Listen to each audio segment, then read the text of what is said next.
নির্বাচন ঘোষণার পরে গোটা রাজ্য জুড়ে জারি হয়ে যায় নির্বাচনী বিধি। এই সময় কোনো প্রার্থী কোনো কিছুর উদ্বোধন করতে পারেন না, কিন্তু বিধি ভেঙে টেবিল টেনিস সেন্টারের আনুষ্ঠানিক উদ্বোধন করলেন তৃণমূলের এক প্রার্থী। যদিও শাসক দলের ওই প্রার্থী বিষয়টি অস্বীকার করেছেন। তার দাবি, ওই ক্লাবের খাওয়া দাওয়ার অনুষ্ঠান ছিল, সেখানে তাকে আমন্ত্রণ জানানো হয় এবং ওই ক্লাবের একজন খেলোয়াড় সে বিদেশে আছে, তার সাথে ফোনে কথা বলার জন্য সেই ক্লাবের আমন্ত্রণ পান। প্রার্থী যতই বলুক সোশ্যাল মিডিয়া অ্যাকাউন্টে কিন্তু সেই ভিডিও পোস্ট করা হয়েছে, তাতে পরিষ্কার লেখা টি শার্ট পরে তিনি ফিতে কাটছেন এবং সেখানকার খেলোয়াড় এবং কর্মকর্তাদের সঙ্গে কথা বলছেন। যে তৃণমূল প্রার্থীর বিরুদ্ধে নির্বাচনী আচরণবিধি ভঙ্গের অভিযোগ উঠেছে তিনি হচ্ছেন কামারহাটির তৃণমূল কংগ্রেস প্রার্থী মদন মিত্র। কি বলেছেন মদন মিত্র শুনবো। 50 বছর ধরে আছে। আজকে আমার খাওয়াতে নিয়ে গেছিল, আমরা গোল্ড কাপ পেয়েছি। না, আমি উদ্বোধন করিনি, ওটা 50 বছর ধরে আছে। আর এবার 150 বছর চলছে। না, 150 বছরের না, আমার একটা মেয়ে ন্যাশনালে গোল্ড পেয়েছে, সে আমার সঙ্গে ফোনে কথা বলতে চেয়েছিল। হ্যাঁ, খেলো বাইরে আছে, খেলো ইন্ডিয়া ক্যাম্পে। কোনো উদ্বোধন করিনি, কোনো কিচ্ছু করিনি। বিরোধীরা করবে, কারণ এমনি হেরে যাবে সেই জন্য। কামারহাটি বিধানসভা কেন্দ্রে সিপিআইএম প্রার্থী মানস মুখার্জি জানান, নির্বাচন ঘোষণা হয়ে যাওয়ার পর থেকেই সম্পূর্ণটাই নির্বাচন কমিশনের আওতায় চলে যায়। এই ধরনের কাজ নির্বাচন বিধি ভঙ্গের শামিল। এদিন সকালে যে প্রতিজ্ঞা স্তম্ভ উদ্বোধন করেছেন তা নিয়ে প্রশ্ন তোলেন মানস মুখার্জি। কি বলছেন মানস মুখার্জি শুনবো। এখানে উদ্বোধন যে কোনো সময় হতে পারে, যে কেউ করতে পারে, কিন্তু একজন এক্সিস্টিং এমএলএ আবার যিনি প্রার্থী, তার এটা উদ্বোধন করা নির্বাচনী যে রীতিনীতি তার বিরুদ্ধে। আজকে সকালেই উনি একটা প্রতিজ্ঞা ফলক লাগিয়েছেন। এতদিন 15 বছর এমএলএ ছিলেন, মন্ত্রীও ছিলেন, এই প্রতিজ্ঞা তখন তার মনে ছিল না যে সাগর দত্ত হসপিটালটা যার নামে যাচ্ছে, মেডিকেল কলেজ, যে আমরা করেছিলাম। তারপরে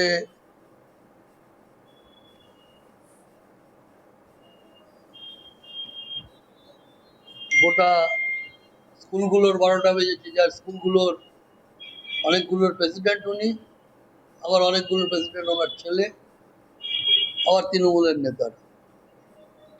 আমাদের সময় তো আমি নিজে কোনো স্কুলের প্রেসিডেন্ট ছিলাম না, জীবনেও কোনোদিন থাকিনি। আমাদের অন্যান্য এমএলএরাও কোনোদিন থাকেননি, শান্তি ঘটক অধিকার। তারা সাধারণত শিক্ষাপ্রেমী যারা, তারাই থাকে। সেই স্কুল বন্ধ হয়ে যাবে, এখন ওনার বড় পড়েছে, খেলা এই স্কুল খুলবেন। আর এটা তো আমরা আগেই দিয়েছি। এখন ওইটা দেখে ওনার মনে হচ্ছে যে এগুলো ওনার করা উচিত, যেগুলো আগে করেননি এখন আবার নতুন করে। এরপরে এমএলএ থাকবেন, উনি করবেন কি করে? এরপরে তো তৃণমূলের সরকার থাকবে না, কে করবে? কাজেই এইসব নিয়ম বিরোধী করছেন, মানুষ দেখছে, বুঝছে যে এতদিন কিছু হয়নি, কেন হঠাৎ এখন হতে যাচ্ছে। কামারহাটি বিধানসভা কেন্দ্রের বিজেপি প্রার্থী অরূপ রায়চৌধুরী জানান, মদন মিত্র যে কাজটি করেছেন সম্পূর্ণ নির্বাচনী বিধিভঙ্গের কাজ। নির্বাচন শুরু হয়ে যাওয়ার পরে, ঘোষণা হওয়ার পর থেকে সম্পূর্ণটাই চলে যায় নির্বাচন কমিশনের নিয়ম নীতির মধ্যে। কিন্তু তৃণমূল প্রার্থী মদন মিত্র কোনো কিছুই মানছেন না। আমরা নির্বাচন কমিশনের কাছে চিঠি লিখে অভিযোগ জানাবো। কি বলছেন বিজেপি প্রার্থী শুনবো। প্রথম কথা হচ্ছে কোড অফ কন্ডাক্ট উনি ভায়োলেশন করেছে, এটা করা যায় না। এইটার আমরা নির্বাচন কমিশনে আমরা ব্যবস্থা নেব। এই ধরনের কাজ নির্বাচন চলাকালীন এটা করতে পারেন না। আমরা নির্বাচন কমিশনকে জানাবো, অলরেডি আমাদের মেল গেছে অফিসিয়াল ভাবে, এবং ওনার ওটা ডাউনলোড করে আমরা পাঠিয়ে দিচ্ছি।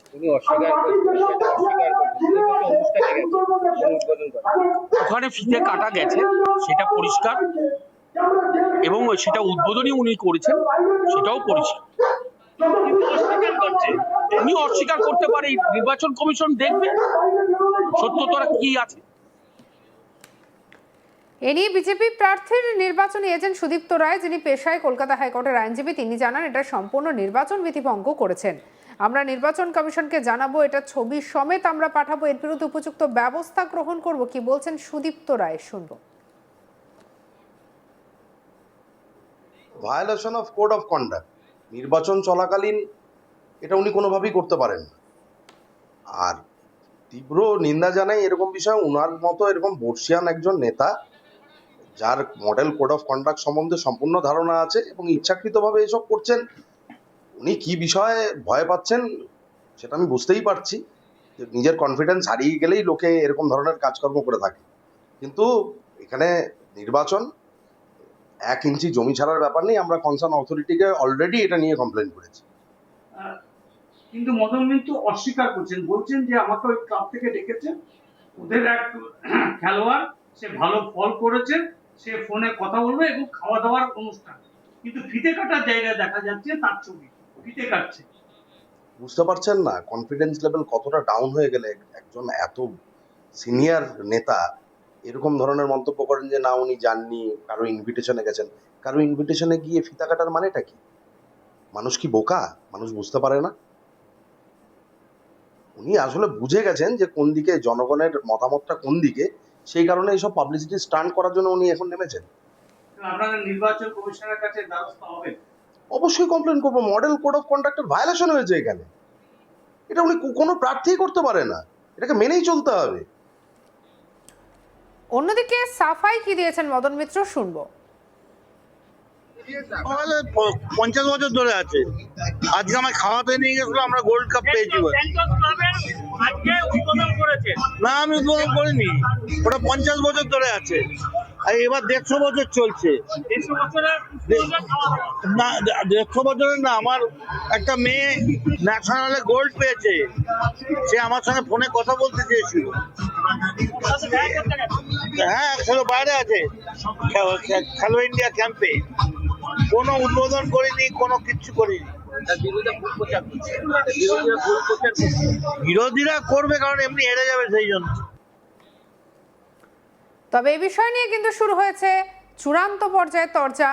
ইতিমধ্যেই বাম নেতাও, যিনি বাম প্রার্থী রয়েছেন মানস মুখার্জি, তিনিও কিন্তু কটাক্ষ শানিয়েছেন। স্বাভাবিকভাবেই এমন একটা পরিস্থিতিতে যেখানে সামনেই ভোট, তার আগে এমন একটা তরজা এবং এমন একটা কথা উত্তেজনা বাড়িয়েছে কামারহাটি বিধানসভা কেন্দ্রে। আপনার মতামত কি অবশ্যই জানাতে ভুলবেন না কমেন্ট সেকশনে। সাবস্ক্রাইব করুন আজ তাক বাংলাকে।